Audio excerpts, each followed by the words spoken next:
भंडारा जिल्ह्यातल्या शिक्षण व्यवस्थेचं विदारक वास्तव समोर आलं। एका बाजूला सरकार गुणवत्तापूर्ण शिक्षण आणि डिजिटल इंडियाच्या घोषणा करते, तर दुसऱ्या बाजूला जिल्ह्यामध्ये तब्बल 50 शाळांमध्ये एकही शिक्षक नाहीये। शिक्षकांशिवाय शाळा, रिकामे वर्ग आणि शिक्षणापासून वंचित राहणारी ग्रामीण भागातली मुलं, यामध्ये नेमका विद्यार्थ्यांचा गुन्हा काय, असा सवाल पालक विचारतायत। बघूया। नवीन शैक्षणिक वर्ष सुरू झाले, विद्यार्थ्यांच्या हातात नवी पुस्तकं आली आहेत, पण अनेक गावांमधल्या शाळांमध्ये शिकवण्यासाठी शिक्षकच नाहीयेत। भंडारा जिल्ह्यातल्या तब्बल 50 जिल्हा परिषदांच्या शाळा या शिक्षकांविना सुरू होणार असल्याची धक्कादायक माहिती समोर आली आहे। शाळांमधल्या वर्गखोल्या सजल्यात, विद्यार्थीही सज्ज आहेत, मात्र गुरुजींचा पत्ता नाहीये। त्यामुळे शिक्षणाचा संपूर्ण डोलारा कोलमडण्याची वेळ आली आहे। ग्रामीण आणि आदिवासी भागातल्या विद्यार्थ्यांचं शैक्षणिक नुकसान होण्याची भीती सुद्धा आहे। प्रशासन मात्र हातावर हात धरून बसल्याचा आरोप होतोय। शिक्षणाच्या नावावर मोठमोठ्या घोषणा करणाऱ्या सरकारला या 50 शाळा दिसत नाहीत का, असा संतप्त सवाल आता पालक विचारतायत। त्या शाळेला कायमस्वरूपी एकही शिक्षक नाही आहे। माननीय झलके सर आहेत, जे पातळीहून आलेले आहेत, ते डेप्युटेशनवर आहेत आणि त्यामुळे खरोखरच आमचा हा ग्रामीण भागातील विद्यार्थी शिक्षण घेईल की नाही, वर्ग 1, वर्ग 4 आणि शिक्षक 1, खरोखर शिक्षक एकही नाही, तर कायमस्वरूपी एकही नाही।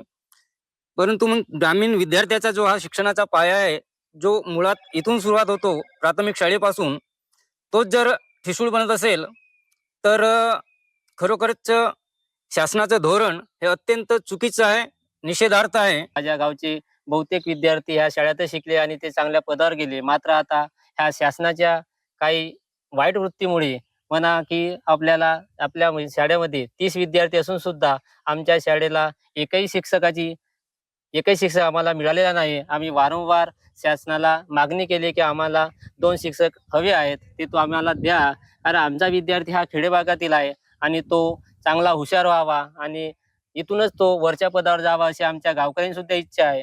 परंतु शासनाच्या ह्या उदासीन धोरणामुळे आमच्या गावातील विद्यार्थी हे त्या भवितव्य हे त्यांचे वाईट होणार आहे, म्हणून शासनाने याच्याकडे लक्ष द्यावे। 1940ला स्थापना झालेली आहे आणि आता तिथं शिक्षक एकही नाही आहे। त्याच्यामुळे या आपल्या खुनारी गावामध्ये शासनाचं धोरण म्हणजे बिलकुल पाहतच नाही आहे ते, आणि त्या लोकांनी कुठे जावे, आर्थिक परिस्थिती ग्रामीण भागातले लोक शेतकरी वर्गातून आहेत, काही मजूर वर्गातून आहेत आणि त्यांना कुठे जाण्याचे साधन नाही आणि ते विद्यार्थी कुठे शिकवतील। भंडारा जिल्ह्यात एकूण 794 जिल्हा परिषदेच्या शाळा आहेत, मात्र या शाळांमध्ये तब्बल 800 शिक्षकांची कमतरता आहे। अनेक शिक्षक निवृत्त झालेत, पण त्यांच्या जागा अद्यापही भरलेल्या नाहीयेत। परिणामी काही शाळांमध्ये एकाच शिक्षकावर अनेक वर्गांची जबाबदारी आहे, तर 50 शाळा या पूर्णपणे शिक्षकांविना आहे।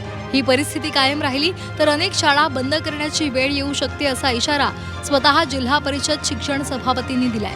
शिक्षक भरतीसाठी उपोषण सुद्धा केलं, पण सरकारनं दखल घेतली गेली नाही, असं त्यांचं म्हणणं आहे। आतापर्यंत कमीत कमी 50च्या वरचा आकडा गेलेला आहे। काय शून्य शिक्षकी शाळा झालेली आहे आणि महाराष्ट्र गव्हर्नमेंटनी आतापर्यंत शिक्षक भरती घेतलेली नाही आहे।